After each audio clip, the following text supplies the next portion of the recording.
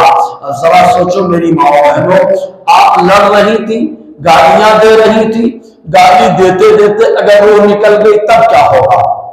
تو کیا حضور نے کیا فرمایا؟ جس حال میں انتقال کرے گا اسی حال میں روزے محشر اٹھایا جائے گا۔ تو لڑائی کر رہی تھی، گالیاں دے رہی تھی، اسی وقت انتقال ہو گیا تو محشر میں اٹھائی جائیں گی تو لڑتے ہوئے گالیاں دیتے ہوئے۔ یہیں پر اگر کوئی بہن جو ہے اللہ نہ کرے ایسا معاملہ ہو، برائی کا ارتکاب ہو رہا ہے، اجنبی سے بات کر رہی ہے، روح نکل گئی تب کیا ہوگا؟ کسی اجنبی سے ہنسی مذاق کر رہی ہے جو جائز نہیں، اسی حال میں روح نکل گئی تب کیا ہوگا؟ آپ نے کبھی سوچا؟ آقا علیہ السلام نے کیا فرمایا جو جس حال میں انتقال کرے گا وہ اسی حال میں اٹھایا جائے گا۔ کوئی برائی کا ارتکاب کر رہا ہے یا کوئی ماں باپ کو دھوکہ دے رہا ہے، کوئی بہن ماں باپ کی عزت کے ساتھ کھیل رہی ہے، وہ ماں باپ جنہوں نے 40 سال 50 سال اپنی عزت کو بنایا، بڑی محنت کی ہے، دولت تو خود زیادہ نہیں کمانا لیکن عزت خوب کما لی، لیکن بچی کا ایک غلط فیصلہ ماں باپ پہ تانے دلواتا ہے۔ بچی اگر غلط قدم اٹھا لیتی ہے تو تانے ملتے ہیں ماں باپ کو کہ کیسے ماں باپ ہیں اپنی بچی کی پرورش نہ کر سکے۔ تو میری ماں بہنوں ذرا سوچو، غلط قدم اٹھانا یہ ماں باپ کی عزت کو نیلام کرنا ہے۔ تو ماں باپ کی عزت کو اگر کوئی عورت، کوئی لڑکی، کوئی بہن نیلام کر رہی ہو تو ایسی صورت میں اگر روح نکل جائے تو ذرا سوچو آقا نے کیا فرمایا۔ حضور نے فرمایا جو جس حال میں انتقال کرے گا روز محشر وہ اسی حال میں اٹھایا جائے گا۔ اور حضور صلی اللہ علیہ وسلم نے بڑے اچھوتے انداز میں آقا علیہ السلام نے ایک معاملہ اور ارشاد فرمایا۔ آقا فرماتے ہیں اعمال کا انجام خاتمے پر ہوتا ہے، یعنی جیسے اعمال ہوتے ہیں ویسا خاتمہ ہوتا ہے۔ اب اعمال جیسے ہیں خاتمہ ویسا ہوگا، اعمال برے ہیں تو خاتمہ برا ہو سکتا ہے، اعمال اچھے ہیں خاتمہ اچھا ہوگا۔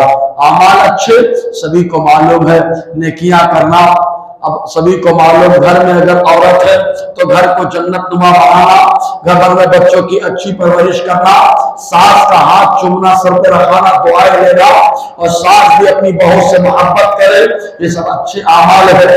روز رات میں قرآن کی تلاوت کرنا، نماز کی پابندی کرنا اور روزے رکھنا، اور اس کے ساتھ ساتھ اجنبی سے پردہ کرنا اور دروازے پہ نہ بیٹھنا، کیونکہ دروازے پہ بیٹھنا یہ در حقیقت شوہر کی عزت کو نیلام کرنا ہے، ماں باپ کی عزت کو نیلام کرنا ہے۔ معلوم ہے جو شوہر اس بات پر راضی ہو کہ اس کی بیوی بے پردہ رہے، یا جو باپ اس بات پر راضی ہو کہ اس کی بیٹی بے پردہ رہے، جو بھائی اس بات پر راضی ہو کہ اس کی بہن جو ہے بے پردہ رہے، جو لڑکا اس بات پر راضی ہو کہ اس کی ماں بے پردہ رہے، تو معلوم اس کو دیوس کہا جاتا ہے، اور دیوس کو جنت کی خوشبو بھی نہیں ملے گی۔ تو میری ماں و بہنوں، اگر آپ بے پردہ ہوتی ہو تو یہ گناہ کا معاملہ ہے، برا معاملہ ہے، اور اس کی وجہ سے خاتمہ برا ہو سکتا ہے۔ آپ نے پردہ نہیں کیا، خاتمہ برا ہو سکتا ہے۔ برا خاتمہ مطلب یہ ہے، ہو سکتا ہے کہ ایمان پر تو خاتمہ ہو لیکن تکلیف زیادہ ہو جائے، اور یا یہ ہو سکتا ہے تکلیف بھی زیادہ ہو خاتمہ بھی ایمان پر نہ ہو۔ تو اس لیے آقا علیہ السلام نے فرمایا اعمال کا انجام خاتمے پر ہوتا ہے، جیسے اعمال ہوتے ہیں ویسا خاتمہ ہوگا۔ اسی لیے اللہ کے نیک بندے نیکیاں کرتے رہے، اللہ کی نیک بندیاں نیکیاں کرتی رہی، ان کا خاتمہ بھی اچھا ہوا، ان کا انجام بھی اچھا ہوا، اور تو دوسروں کے لیے مثالیں بن گئے۔ آپ نے کہ بہت ساری خواتین جیسے کہ حضرت نفیسہ مصریہ رحمت اللہ علیہا، حضرت رابعہ بصریہ رحمت اللہ علیہا، حضرت زبیدہ رضی اللہ تعالی عنہا، آقا علیہ السلام کی ازواج مطہرات، صحابیہ میں جو اللہ نے مقام عطا فرمایا، بہت ساری صحابیاں ہیں جن کو اللہ تعالیٰ نے نیکیوں کی مثالیں بیان کر دی۔ اللہ تعالیٰ نے حضرت ام سلیم رضی اللہ تعالیٰ عنہ نیکیوں کا پیکر اپنے بچے کو حضور کی خدمت میں لگا دیا، اپنے بچے کو آقا کی خدمت میں دے دیا تھا۔ تو میری ماں و بہنوں، یہیں سے اندازہ ہو رہا ہے کہ ہم لوگ اسکول تو اپنے بچوں کو پڑھا سکتے ہیں، لیکن ذرا سوچو اگر آپ کا بچہ حافظ قرآن بن گیا، آپ کا بچہ عالم دین بن گیا، حضرت ام سلیم نے حضور کی خدمت میں حضرت انس بن مالک کو لگایا تھا، انہی کے طریقے پہ چلتے ہوئے آپ دین کی خدمت کے لیے اپنے بچے کو لگائیں، آپ دین کے کام کے لیے اپنے بچے کو لگائیں گے، دین کا درد اپنے دل کے اندر پیدا کریے۔ معلوم ہے یہ وہی دین ہے جس دین کے لیے حضرت فاطمہ الزہرا نے اپنے دو شہزادے جن کو اللہ تعالیٰ نے جنتی نوجوانوں کا سردار بنایا ان کو دے دیا، امام حسن کو دے دیا، امام حسین کو دے دیا، حضرت زینب نے آقا محمد کو دے دیا، مسلم نے عقیل نے اپنے بیٹے کو دے دیا۔ معلوم کیا ہوا میری ماں و بہنوں، دین کی خدمت کا جذبہ اگر اندر آ گیا تب ایسی صورت میں خاتمہ بھی اچھا ہوگا، اور انشاءاللہ محشر میں اللہ بڑا مقام بھی عطا فرمائے گا۔ تو حضور نے فرمایا اعمال کا انجام آدمی کے خاتمے پر ہوا کرتا ہے، اور پھر موت کی تیاری کرنا بھی چاہیے، ہونا بھی چاہیے۔ آقا علیہ السلام نے ایک روایت میں آیا، حضور صلی اللہ علیہ وسلم نے فرمایا موت مومن کا تحفہ ہے، موت مومن کا تحفہ ہے۔ اب ہم لوگ تو سوچے تو گھبرا جائیں گے، تحفہ کیسے؟ تو کہا جو آدمی گنہگار ہے، خطا کار ہے، وہ ڈرتا ہے موت سے، لیکن جو مومن ہوتا ہے اس کے پاس ایمان کی دولت ہوتی ہے اور وہ حضور پر ایمان لایا تو قبر میں اللہ کے حبیب صلی اللہ علیہ وسلم کا جلوہ دکھایا جاتا ہے، حضور کی زیارت ہوتی ہے، اسی زیارت کی وجہ سے مومن کے لیے موت تحفہ بن گئی۔ تو حضور نے فرمایا موت مومن کے لیے تحفہ ہے، لیکن اگر کوئی برا کام کرتا رہا تو اب وہ سوچے تحفہ یا کیا ہے اس کے لیے۔ پھر مزید یہ کہ آقا علیہ السلام نے کیا فرمایا، دنیا مومن کے لیے قید خانہ ہے، کافر کے لیے جنت ہے، اور قید خانے سے آزاد ہونا یہ بھی تو تحفہ ہے۔ تو موت مومن کے لیے تحفہ ہے، مطلب اس لیے کہ مومن ایمان والا جب تک دنیا میں رہا قید میں رہا، اور جیسے ہی بدن سے روح نکل گئی فوراً اللہ نے اس کو جنت کی سیر عطا فرمائی۔ اس اعتبار سے اس کے لیے تحفہ ہو گئی موت۔ تو میری ماں بہنوں جیسی تیاری ہوگی، جیسے معاملات ہوں گے، جیسے اعمال ہوں گے، ویسے آدمی کو سکون ملے گا۔ اور یاد رکھو میری ماں بہنوں، اگر روح نکلنے کا معاملہ اچھا ہو گیا تو قبر کا معاملہ آسان ہوگا، قبر کا معاملہ آسان ہو گیا، پرسرات کا معاملہ آسان ہوگا، پرسرات کا معاملہ آسان ہو گیا، محشر کا معاملہ اچھا ہوگا، وہاں کا معاملہ تو فیصلہ ہوگا۔ تو میری ماں و بہنوں، اعمال جو ہے ان کا انسان کے خاتمے پہ بڑا اثر ڈالتے ہیں اعمال۔ تو اعمال اچھے ہوں۔ ایک حدیث پاک میں آیا، حضور صلی اللہ علیہ وسلم نے ارشاد فرمایا موت کو روزانہ یاد کیا کرو، روزانہ کم سے کم 20 مرتبہ موت کو یاد کرو۔ آقا دو جہاں صلی اللہ علیہ وسلم ارشاد فرماتے ہیں جو موت کو روزانہ 20 مرتبہ یاد کرتا ہے اللہ تبارک و تعالی اس کا حشر شہیدوں کی جماعت میں فرمائے گا۔ اور شہید ان کی شان یہ ہے کہ وہ تو اللہ کی جنت میں بھی رہیں تو رب پوچھے اے شہیدو یہ بتاؤ کیا تم نے ساری نعمتیں جنت میں پا لی؟ شہید کہے گا اے اللہ ہم کو سب نعمت مل گئی ہے، ہر نعمت ہے، لیکن ایک نعمت کی کمی ہے، وہ یہ ہے کہ تیری راہ میں گردن کٹانے کا مزہ جو دنیا میں ملا تھا وہ مزہ ابھی نہیں مل رہا ہے۔ ذرا سوچو میری ماں بہنوں، روزانہ جو 20 مرتبہ اگر موت کو کوئی یاد کرے تو اس کا حشر شہیدوں کی جماعت میں ہوگا۔ سوچو ہم نے کتنی بار موت کو یاد کیا، اٹھے تو یاد کیا کہ نہیں یاد کیا، اب جب بیٹھے تو یاد کیا کہ نہیں یاد کیا، کھانا پکانے کے لیے گئے موت کو یاد کیا کہ نہیں یاد کیا، بچوں کو تیار کیا اسکول کے لیے تو موت کو یاد کیا کہ نہیں یاد کیا، شوہر کو ناشتہ دیا یاد کیا کہ نہیں یاد کیا۔ آج اگر موت کو یاد کیا جائے تو گھر میں ایک دم سکون کا ماحول ہو جائے گا، کیونکہ معلوم ہے اگر برا کریں گے تو موت کب آ جائے اور کب ہمارے ساتھ معاملہ برا ہونے لگے۔ تو میری ماں جو روزانہ 20 مرتبہ موت کو یاد کرے گا وہ نماز فجر بھی پڑھے گا، وہ نماز اشراق اور چاشت بھی پڑھے گا، وہ ظہر بھی پڑھے گا، وہ عصر بھی پڑھے گا، وہ مغرب بھی پڑھے گا اور عشاء بھی پڑھے گا۔ تو میں ایک واقعہ بتا رہا تھا ادھورا رہ گیا، وہ واقعہ یہ کہ اللہ کے ایک نیک بندے کے بعد امام غزالی نے جو لکھا ملک الموت آئے اور آنے کے بعد ان کے کان میں کہا میں تم سے ایک راز کی بات بتاؤں؟ کہا ہاں بتائیے۔ تو انہوں نے کہا میں ملک الموت ہوں، موت کا فرشتہ۔ تو وہ خوش ہو گئے الحمدللہ ہماری آپ سے آج ملاقات ہو گئی، میں تو آپ کی ملاقات کا خواہش مند تھا، لیکن ہمارا حال تو ایسا ہے موت کے نام پہ گھبراہٹ ہے، سن لیا موت آ جائے گی، گھبرا گئے اور بچیں گے نہیں۔ ارے انسان کون ہوتا ہے بتانے والا کہ موت کب آئے گی؟ موت کا معاملہ تو میرا اللہ جانتا ہے، اور اللہ کے آقا سے رسول اللہ جانتے ہیں، رسول اللہ کے فیضان سے اللہ کے نیک بندے جانتے ہیں۔ تو جیسے ہی کہا بڑی خوشی ہوئی، میں تو آپ کی ملاقات کا خواہش مند رہا کرتا تھا، آج آپ سے ملاقات ہو گئی۔ تو ملک الموت نے کہا آپ کس انداز میں انتقال کرنا چاہتے ہیں؟ انہوں نے کہا جیسے آپ چاہیں میں ہر طریقے سے تیار ہوں۔